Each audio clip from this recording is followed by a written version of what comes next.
Comics. Because they have no phone.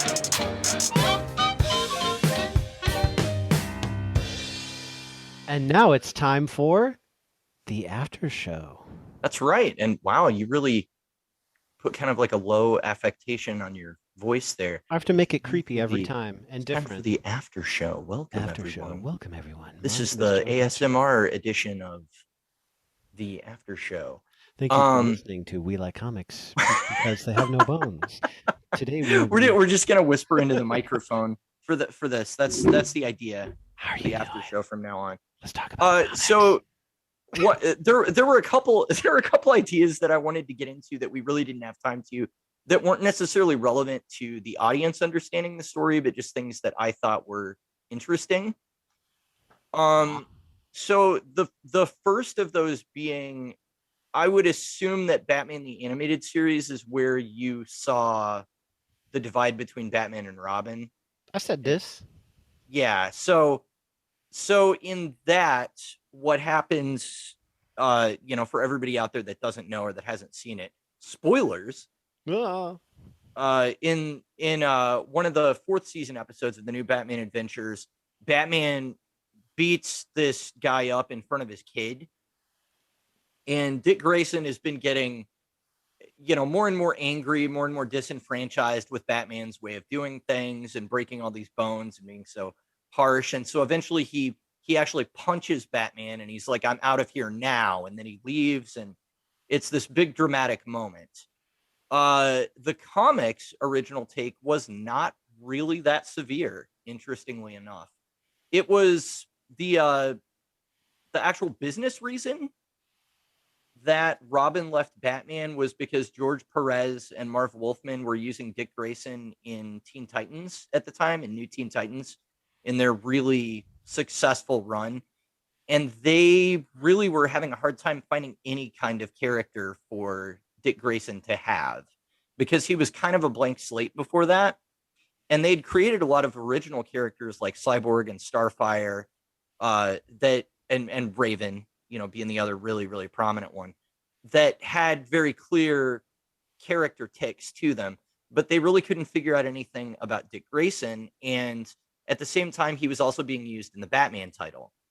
So they came up with the idea of having him get more and more disenfranchised with being a grown man and still working for Batman, and also like, hey, I'm the leader of this Teen Titans team, so do I really need Batman anymore? And there was actually a disconnect between Batman and him, where Batman was like, look, you're spending too much time with the Teen Titans, so I'm going to fire you from being Robin.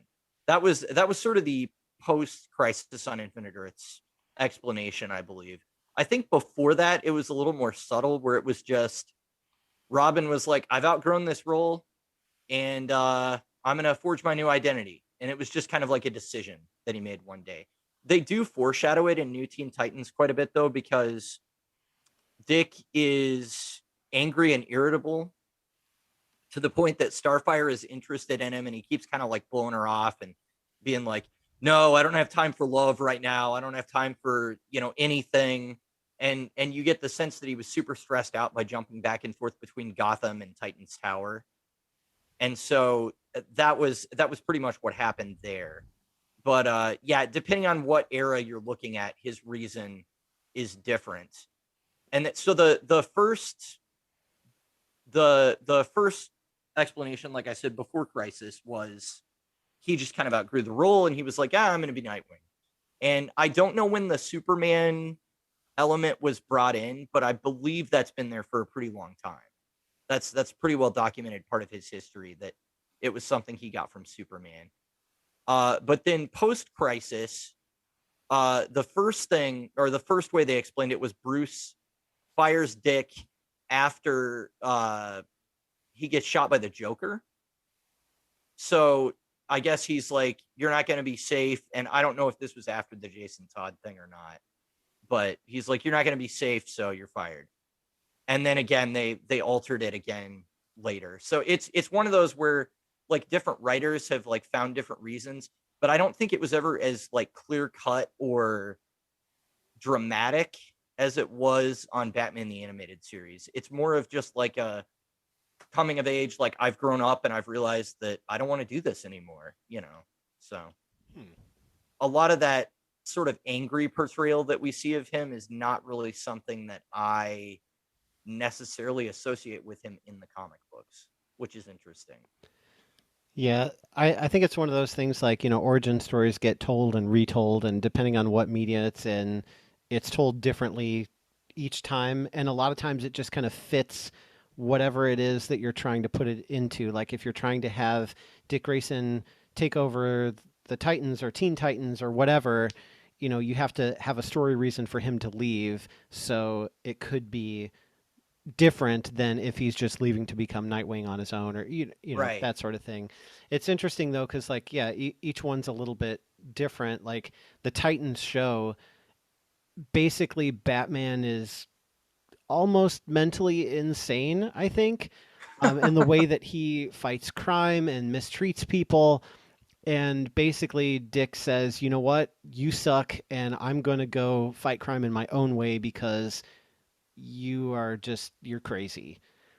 And he's trying to do Right. what he thinks is right because he doesn't think Batman is right, and even that F Batman line, it's like, well, Batman would do this or Batman would do that. Well, I'm not Batman, so F him. That was kind of the Right. what they were trying to go for. But the animated series, though, I did find some trivia, is unique in that the voice actor who voices Dick Grayson has voiced him in the animated series in the 90s all the way up to more recent things in like 2017.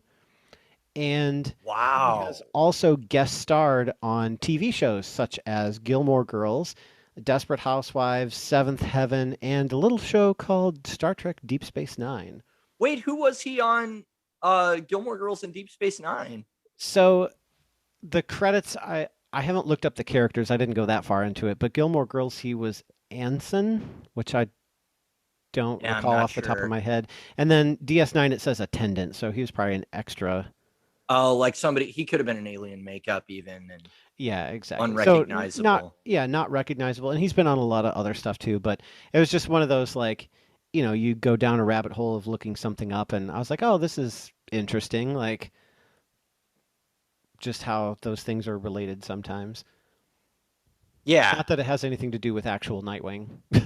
Yeah, no, it is interesting. I really like the portrayal of the character in the animated series. I mean, I think we've talked before about how that's kind of our definitive version of Batman, and that there are probably a lot of comic book fans out there that cringe whenever they hear that, but I think there's a good section of the fandom that grew up on 90s Batman cartoons and they're like, yeah, that was my introduction to the character. So And I that listened to the musical score for that while I was reading this actually. oh, that's awesome. That Yeah. actually probably fit very They well. have quite a bit of it up on YouTube Music, which is awesome. Like there's some overtures and things like that and all the different themes. And there's the one where Joker's like singing uh, Jingle Bells, Batman Smells, Robin Laid an Egg. And it's got like this whole like she does the Jingle Bell thing with the orchestra and then sort of like layers the Joker's theme with it. Oh, It's that's really awesome. neat, but it's without the vocals, so you get to really listen to the music. So very Yeah, cool. Shirley Walker was a genius. So Yeah. I mean, her mastery of doing themes and stuff. It's if you think Danny Elfman wrote a good score for two Batman films, Oh just yeah. look up what Shirley Walker did, sort of extrapolating that idea out afterwards. And it's just it was almost endless the number of themes she came up with for that animated series. That was a honestly a big character in the show was the music. Yeah, So I'm really sad that, Batman is getting so dark and gritty the more that we go on. Like, I was really hoping we would have some version at some point that would be a little more lighter and then have some of Shirley Walker's music with it. That would have been really awesome, but I don't think that will happen now. no, it But, seems to be I was talking to somebody online the other day that, I watched the trailer for the Batman Matt Reeves movie hmm. and I came away from it just thinking like this really doesn't work for me. I don't like how the suit looks. It's kind of like this patchwork, do it yourself kind of look. The Batmobile doesn't look flashy or over the top at all. It's just kind of like a I don't know, it kind of looks like a convertible that's got a few minor elements that have been added to it. And then the movie itself, it almost looks like the Riddler is like the Zodiac killer or something, and Batman's on his trail. And every time they show Robert Pattinson, he just has like this dead look in his eyes, like he has no humanity left in him. So Yeah. to me, that's not. I don't know. It's just not that interesting because there's really nothing to do with his character from there. I will at least give what Zack Snyder did some credit in that I feel like he started him out there and then he sort of humanized him as he went along a little bit, Hmm. even if that wasn't entirely justified by the events of the story. Uh, you could definitely feel his Batman softening a little bit over time as he became more comfortable with Superman. Although I will say, and this is something a lot of comic book fans will argue, is that Justice League Batman and solo character Batman are almost two different characters because they almost have to be Uh, for their stories to work. So he's very much Justice League Batman. I mean, that's just what he is. He's the tactician. He's the guy that's going to come up with the plan and lead the team and all of that. But you know, well, and his portrayal of Bruce Wayne too was yeah, a little lighthearted with a couple quips here and there, and like the hmm Alec Baldwin sneer or Ben Affleck sneer. Sorry. yeah. I mean, it wasn't completely just darkness all the time. So I think there was a lot of reaction to that version of Batman being too dark, but I don't think functionally that it really feels that way after having seen those movies. I think it But was this, more Batman versus Superman, where he's like, "Do yeah, you bleed? You yeah, that will. that Where is she?" Things like that. which there's a lot of those moments that feel like they were done just to be put in the trailer. You know what I Yeah, mean? true.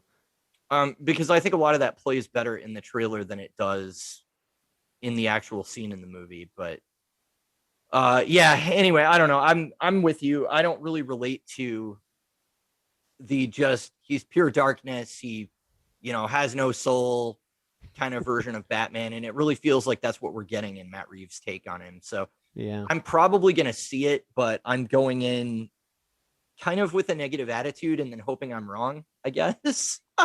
Well, that's good So because then you can see it and you can tell me if it's good for me to see or not. yeah, there you go. There you I'll go. let you Well, I'm handle sure that it'll one. be on HBO Max, given that it's Warner Brothers. So I probably won't have to Yeah. pay to see it. So that's going to help as well.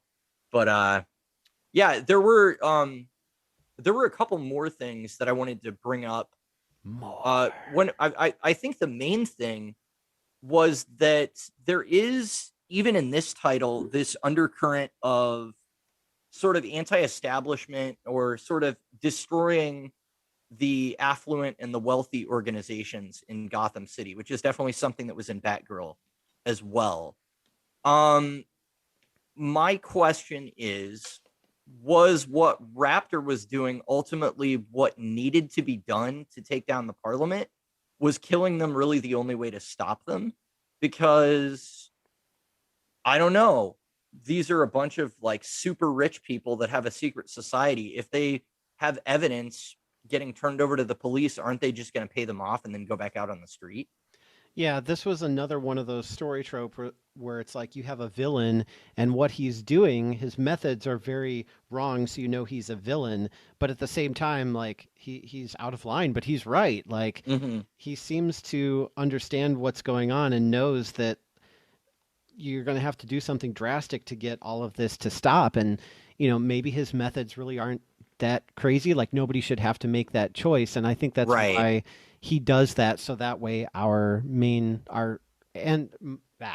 our main protagonist can stay clean is he doesn't have to do it because Raptor will do all the dirty work and it wraps things up. But, ends up being convenient from a storytelling perspective. Right. But Well, and I'm obviously not condoning mass murder and saying like right. that's the way we need to deal with it, but the at the very least, like vigilantism seems to be in this situation one of the only ways to deal with it. And obviously it's a comic book, it's removed from reality, but there are organizations like that out there where it's like, what do you do? These people are basically untouchable.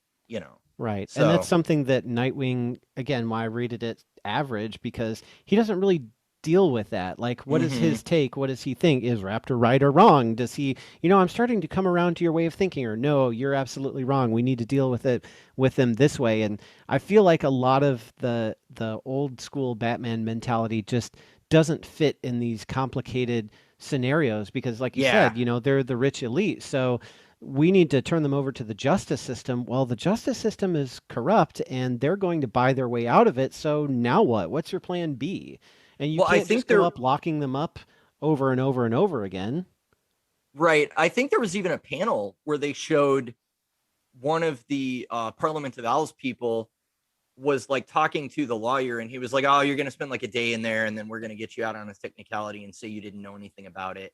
And right before one of Cobra's agents comes in and kills that guy, but they even showed that in the story. So yeah, it would have been nice for them to show. Well, what does Dick Grayson think about this personally? Because really, it just kind of gets taken out of his hands, where he's like, "Well, you just killed like 50 people, so I'm going to have to take you down now."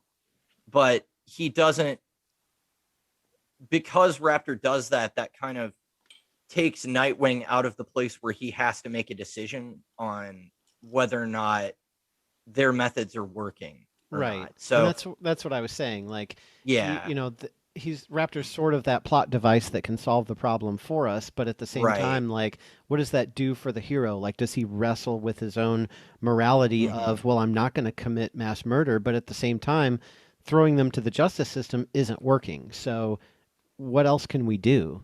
Right. There actually was a pretty interesting Teen Titans run by Adam Glass and Bernard Chang. It was my favorite era of the Teen Titans since the New 52 began, which was I think it was around issue 20 of the Rebirth era when they came on. But Damian Wayne is leading them at this point, and he decides very much that he's like, Dad's methods aren't working. They just go back out on the street. So he creates his own supervillain prison underground, and everybody that the Teen Titans catch, they just like chain them up to the wall down there and give them food.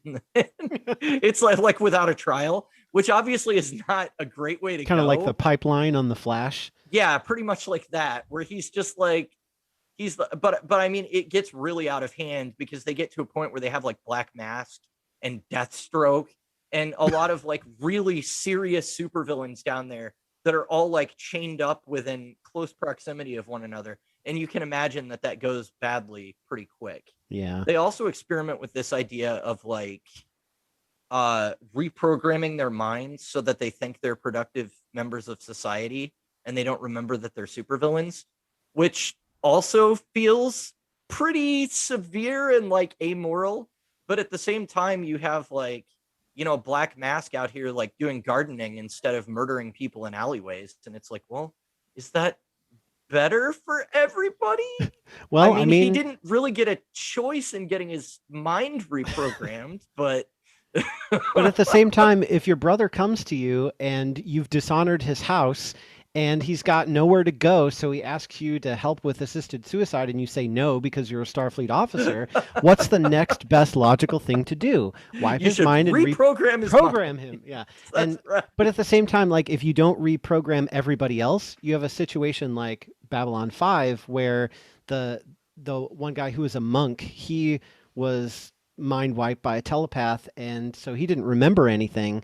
And these little clues started happening, but it was because the people who of the family that he victimized, they found out where he was, and so they were reminding him of what he did, Right. and wanted to torture him based on that. So it's like unless you wipe everyone else's minds or make them anonymous somehow, I mean, how does that work? But Yeah. at least they're trying something. It's not like, well, I mean, I'm going to send you to jail because that's just what we do.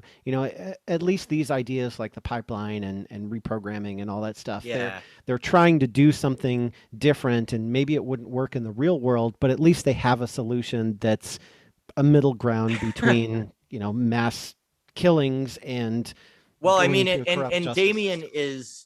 is the member of the Bat family to do that because he's got an edge to him where he's going to, he as Robin is darker than Bruce as Batman in the comics, at least the way I see them, because he was an assassin working for the League of Shadows before Talia was like, okay, fine, you can meet your father. And then he ended up, you know, going over to Batman's side, and Batman's like, you can't just kill people with a katana.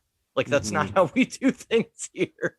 So he does have kind of an edge to him. So it does make sense for him to be the one of all the Bat family characters that's like, maybe we should just reprogram their minds, or maybe we should just chain them up in the basement, or maybe, you know, and of course in the Teen Titans title, there's some pushback from Wallace, the Kid Flash, about this as well. Like, he's really not okay with what Damian's doing. So there is some character interactions there where they're kind of playing off of each other, and it's pretty interesting. But and as you can imagine, that does blow up in their face. But I do like that the writer is at least going through that exercise, and that's really something they could have done with Nightwing. I don't know that they could write a story where I would buy that Dick Grayson would take that kind of an extreme measure, though. But maybe if they could write a narrative, or if Tim Seeley or somebody could write a narrative where he actually sees the direct result of the revolving door, where the person's going back out on the street, and they actually play with that a little bit more. Maybe then Dick could try and come up with some other method. Breaking every bone in Raptor's body seemed to be pretty effective in this, but Well, I mean, for a guy that can't feel I pain, what else are you gonna do? Like, right. can't talk I him down. I thought it was interesting too that they talked about, because he couldn't feel pain, he could get cut, and it was dangerous because he could actually bleed out without noticing, Yeah. or something. That was something they brought up a couple times and then didn't bring up again. But I was like, oh wow, that's actually kind of a huge weakness, honestly. I'm pretty Yeah. sure he does come back too. I'm pretty sure he's, you know, sort of a recurring villain later in Hmm. the line. Yeah, So it seems like they put too much backstory in it for him to be in this and then be yeah, done just after to be a that. one-off. And Uh-huh. again, like, Dick's got some stuff to deal with. Like, he knew his Hmm. mother, so there's at least something there for him to deal with in addition to all the spying and everything that Right. he's been doing. So you'd think there'd be some kind of like, I just have some questions or, something, at least Right. curiosity. So the other note that I don't think we got to was switching gears about the clandestine organizations like Oh yeah. Spiral, which it's a spy organization. It has the name spy in its title. You have Yeah. the Court of Owls or the Parliament of Owls, which they all have these creepy owl masks, and they're Right. they're a hoot. And then you Yes, have they are. Cobra with a K, which not Cobra Kai, but just Cobra, and they use gene splicing technology to turn people into literal snake people, or Yeah. Moloch the owl creature, like the leader of parliament became. I think Doc Connors would probably approve of this, but it seems like a very extreme and also on the nose. Like, wouldn't you want to be a little more, I don't know, inconspicuous about it? Like, I guess the spy thing, like, you want to put it out in the open so it's like so obvious that people will miss it. Like, oh, I knew you wouldn't see the giant flag I put up, so I left some breadcrumbs for you to follow, like Darkwing Duck. But like Cobra and the owls, and Right. it just seems like they're just asking to get caught because it's so easy to trace it from one to the other. Yeah, it's right there on the surface. It's like, oh, this is their thing. Um the Wonder Cult who's of behind the Cobra giant have snake. the Cult of Cobra have shown up in like Suicide Squad before, and I think Katana was fighting them at one point, and she had like a 6-issue mini, and I don't know who else they menace regularly, but they're one of those groups that really, whenever they show up, I'm like, they're just kind of lame. I don't know. I don't know exactly what to trace them back to in DC history where they first got their start. But they've kind of been around for a while, but they're just, it's like, okay, so they worship like a snake deity and they want to turn people into snake people. That's cool, I guess. Yeah. And the Court of Owls was a really good idea in Batman, but I think it's kind of like the Borg on Star Trek, where it suffers from like diminishing returns each time you see them. Like, the more you see them and the more stories you have about them, the less they feel like this super secret organization that nobody knows about, because it's like, well, at a certain point, everybody knows about them. And it's like, oh Right. yeah, the Court of Owls, we've heard of them. I mean, they even went so far as to show them in All Star Western in New 52 when Jonah Hex is like there at the founding of Gotham City, and the court is being formed for the first time there, which that was kind of cool. But it was also just like they made so many appearances in comics in such a short time that it felt like, okay, maybe we don't need to run this idea into the ground. I don't Yeah. know, like kind of like you were talking about with David Michelini saying that like once other writers got a hold of Carnage, they kind of went too crazy with it. I kind of feel like that's how the owl stuff has gone. Is where like when Scott Snyder was dealing with it, I think he kept it grounded isn't exactly the right word, but he tied it into the lore in a natural enough way that it felt like, oh yeah, this makes sense that this has been here. And then, we just started seeing it more and more and more and more. And it after a certain point, it's like, okay, that's too much owl stuff. So Yeah, like the Court of Owls maybe started with Batman, but the Parliament of Owls seems like it's really too big of an organization for one person to take down. And so right. when Dick is like, "Hey, I'm going after them," basically Bruce is like, "Well, you're your own man, so trust your instincts. I'll pay for your gadgets, which you don't use any of." It's like, okay, so you're just going to send this one guy to take down this global organization? Like, the Justice League should really be involved, if not, Interpol and other organizations. And, Sure. if this is such a big deal and but a big crime syndicate, then maybe you do want to give him a little bit of advice or like, hey, let's do a team up. You can still do your thing, but just something more. Like, but I guess Right. they're really not that threatening if a guy in a skin tight suit and no gadgets can use two sticks to take them down. Yeah, I don't know. It's where they were at organizationally at this point in comics history was they had suffered many, many, many blows because of the Bat family. And I believe they were involved in Robin War, which was an event that took place right at the tail end of New 52. There was some sort of the reason Nightwing was working for him in the first place is because they implanted a bomb in Robin's head, and they were like, we're going to detonate it unless you basically become our Talon. So that's why he is infiltrating them at all at the beginning of this story. But in Nightwing Rebirth #1, which you weren't able to read unfortunately because the app didn't have it, he goes to Midnighter, who is one of his associates.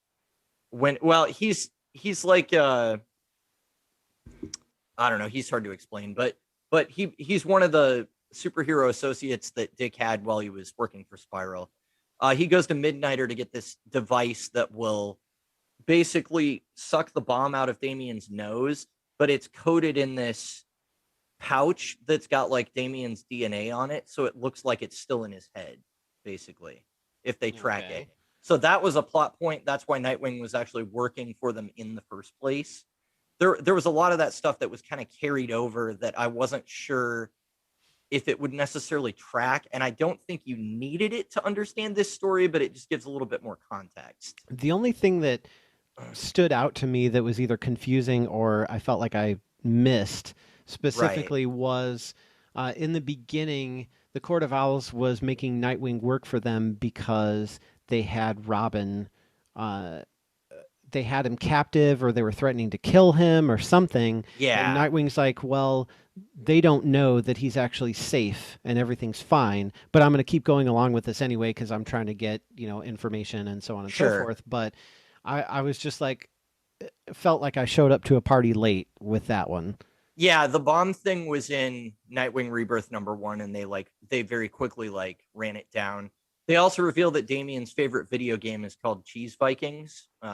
Not necessarily relevant to the story, but there is a point later in the Nightwing issues where he yells "Cheese Vikings," and I think if you didn't read Rebirth #1, you would be like, "What are they talking about there?" Yeah, But I did read yeah, some. the oh, sorry, go ahead. I was going to say, I did read some things about Damien because I was trying to get some information.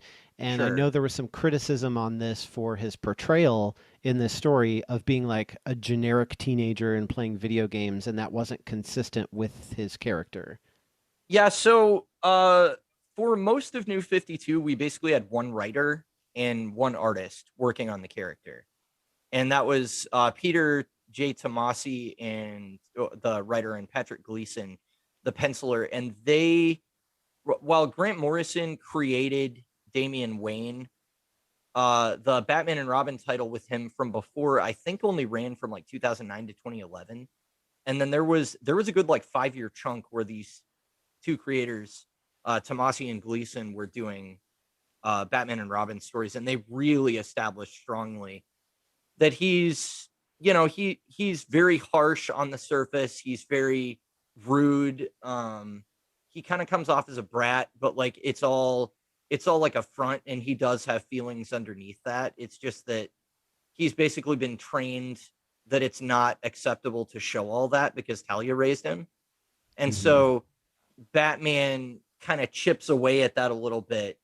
And there's always this struggle of like he doesn't know if it's even the right thing for him to be Robin, because he's like, can I hold back his aggression while we're out here busting criminals, or is Damian going to go rogue and just kill somebody at some point?